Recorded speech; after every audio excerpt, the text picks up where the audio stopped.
भाजपा चाहे तो वो गोबर खिलाएगी, फिर भी वो कहेगी कि ये शुद्ध है, ये सेहत के लिए अच्छा है।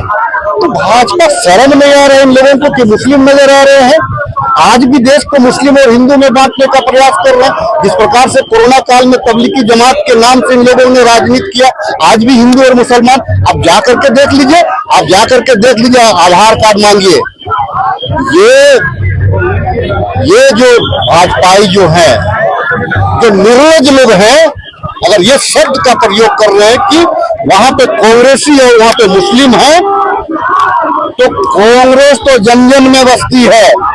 तुम तो ठग के लोग, तुम तो सत्ता हासिल किए हो, तुम्हारे पास में कोई एजेंडा नहीं है, तुम्हारे पास में कोई आपके पास में प्रोग्राम नहीं है।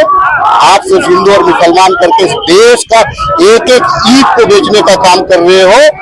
कांग्रेस का काम है जागरूक करना, कांग्रेस का काम है विरोध करना, और हम विरोध करेंगे। सड़क में विरोध कर रहे हैं, सदन में भी विरोध करेंगे, और जरूरत पड़ेगा तो प्रधानमंत्री जी का आवाज भी नहीं बचेगा। कांग्रेस के साथ में देश खड़ा होगा। ये परेशान है, कहीं जाने में आपको सोचना पड़ता है। लोगों को अब जैसे बस जो है चलती है, बस कम हो गई सड़कों पर, लोगों को आने जाने में काफी परेशान हो रही है। पेट्रोल पंप में डीजल नहीं मिल रहा है। एक तो डीजल के दामों में वृद्धि, पेट्रोल के दामों में वृद्धि, उसके बाद जो है फिर वो मिल भी नहीं रहा है। और ये तो देखना चाहिए केंद्र सरकार को कि कैसे आम लोगों को, तमाम लोगों को, देशवासियों को पेट्रोल डीजल इसकी किल्लत नहीं हो। तो ये सारे चीजों को छोड़ करके अब चले गए हैं देश में भ्रमण करने। इतना दिन जब चुनाव जो मामला था या साइकिल में जा रहा है, तो ये उनकी विफलता है। कांग्रेस राज में कभी ये स्थिति हुई थी? आप सोचिए, कांग्रेस के राज में और ब्लैक पेट्रोल डीजल और इतना दाम भी नहीं था। यहाँ की जनता खुश थी, लेकिन आज इस तरह महंगाई के मार झेल रही है देश की जनता। 14 के सरकार के बाद लगातार लाइनें लगी, लाश की लाइनें लगी है, लोगों की लाइनें लगी। आप याद करिए कोरोना का काल, जब उत्तर प्रदेश और बिहार और झारखंड के काम करने वाले लोग दिल्ली से पैदल निकले बच्चों को गर्मी में लेकर मई के महीने में कितने लोग जाने गए थे। आप याद कीजिए नोटबंदी के समय लाइनें, जो कि गुना ज्यादा लोग नोटबंदी में मरे थे, और याद कीजिए अभी की लाइन। आप ये लगातार ये सिलसिला चलता आ रहा। जब मोदी सरकार चुनाव लड़ ली थी 14 में, इन्होंने कहा था कि बहुत हुई महंगाई की मार, अब की बार मोदी सरकार।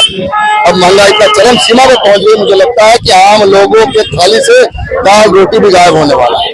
जब ईंधन महंगा होता है तो सारी जरूरत की चीजें महंगी हो जाती है, आम रोजमर्रा के इस्तेमाल की चीजें महंगी हो जाती है। ऊपर से मोदी सोना मत खरीदिए। आप देखिए सोनार भाई के पास होली नहीं हो रही, और अगर सारी चीजें महंगी हो जाएंगी, सारा काम ठप हो जाएगा। कल ईंधन नहीं मिलने के कारण, महंगी होने के कारण, तो ये खोला खोमचे वाला गरीब लोग आप देख रहे हैं कहाँ से कमाएंगे खाएंगे, क्योंकि हर रोज मेहनत करते हैं, कमाते तब घर में रोटी बनता है, तब चूल्हा जलता है। मोदी सरकार अगर सोचती है तो सिर्फ पूंजीपतियों के बारे में सोचती है। यूपीए के सरकार में सोशलिस्ट गवर्नमेंट थी हमारी, महिला सुरक्षा योजना, फूड सिक्योरिटी बिल, RTI योजनाओं के माध्यम से गांव में पैसा बचा था, मनरेगा, ये सब योजनाएं थी। आज किसके लिए काम किया जा रहा है? आज जब कोरोना में लोग मर रहे थे, बिलक रहे थे, उस समय मोदी सरकार ने सारे पोर्ट और सारे एयरपोर्ट अडानी को दिए। देखिए ये फायदा उठाते हैं और ये सरकार को कैपिटलिस्ट सरकार बना दिया थे। आप समझिए इस देश की जनता की ताहिमम कर रही है, और मैं एक हफ्ते के बाद इन चीजों को देख रहा हूँ। जब ये तेल डीजल मिलना बंद हो जाएगा, जब चीजें मिलनी बंद हो जाएगी, तब देश की जनता कहाँ जाएगी, इस पर सोचने की जरूरत है। और आप देखिए, आप 56 सीने का बात करते थे, अरुणाचल प्रदेश में पूरा गांव बस गया।